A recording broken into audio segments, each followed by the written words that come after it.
Hey everyone, I'm Aiden and welcome to my brand new channel. Today I'm introducing a new series, one where I can talk about video games, movies, you name it, whatever I want. Without any further ado, welcome to VisualAid.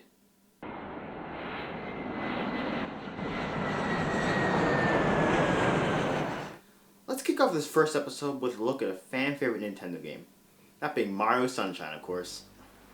Released for the GameCube in 2002, nearly a year after the console's launch, Mario Sunshine follows the Mario team on their tropical vacation to Isle Delfino.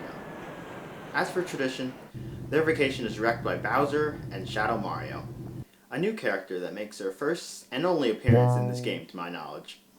And I think the main takeaway from this should be that Team Mario just is not meant to go on vacations. Every time they go on, something goes wrong one way or another. Mario and Luigi Dream Team and Luigi's Mansion are two that come to mind. Anyway, the story isn't quite your typical Mario tale. Peach doesn't even get kidnapped until a few hours into the game, and Bowser isn't even seen until the final battle. For most of the adventure, you're following the trail of Shadow Mario.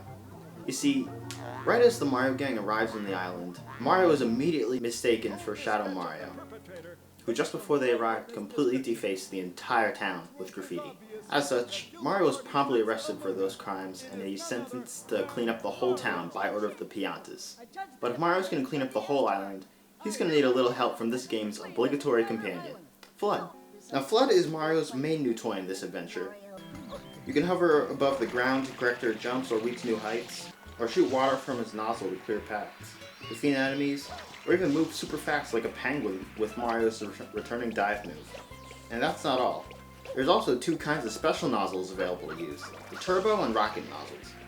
These allow Mario to run on water and launch himself in the air respectively. And speaking of Mario's moveset, it's strange, but Nintendo actually removed the long jump in this one. Yeah, it's technically not necessary anymore because of Flood's moves, but Mario feels kind of, foreign without the move. It feels more like a restriction rather than something that encourages the use of Flood. I mainly say this because the controls in this game are by far the least refined of any 3D Mario. I've been playing 64 and Galaxy for years, and I just couldn't get a grip on Sunshine's movement. It feels unreasonably slippery at times, which is the same because 64, Galaxy, and Odyssey all have extremely tight feeling and responsive controls. And the problems with Sunshine's movement are only heightened by the levels where Flood's taken away, and Mario has a platform with no assistance. These levels were, by and large, easily the worst part of the game. I died countless times in these levels, only making my interest in the game go down and down with each and every death. These levels are mostly just your typical platform levels, but there's also a few wild cards here and there. Take the level with the trucksters for example. It's probably one of the last of these levels that you'll do, but it's also one of, if not the worst of these levels. It's funny because I played this level again in preparation for this video and I beat it on my first try. But during my actual playthrough, I struggled immensely with this level. You have to get your angle exactly right before you talk to the Piantas, because you're mega dead if you don't. Not very poggers, as the kids say. But at the end of the day, these are only a small subset of levels. I'm not going to let them dictate my whole opinion on the game. So how about we touch on the story again? It's obviously not on the level of Xenoblade Chronicles, or even close to the level of your average Zelda story, but I think it's good in its own way. It actually has some decent surprises, like when Shadow Mario is revealed to actually be Bowser Jr. in disguise. I don't know how this reveal is received when the game is still new, since it is Bowser Jr.'s first appearance. Not to mention I wasn't even born yet. However, for me, I was decently surprised when I learned this.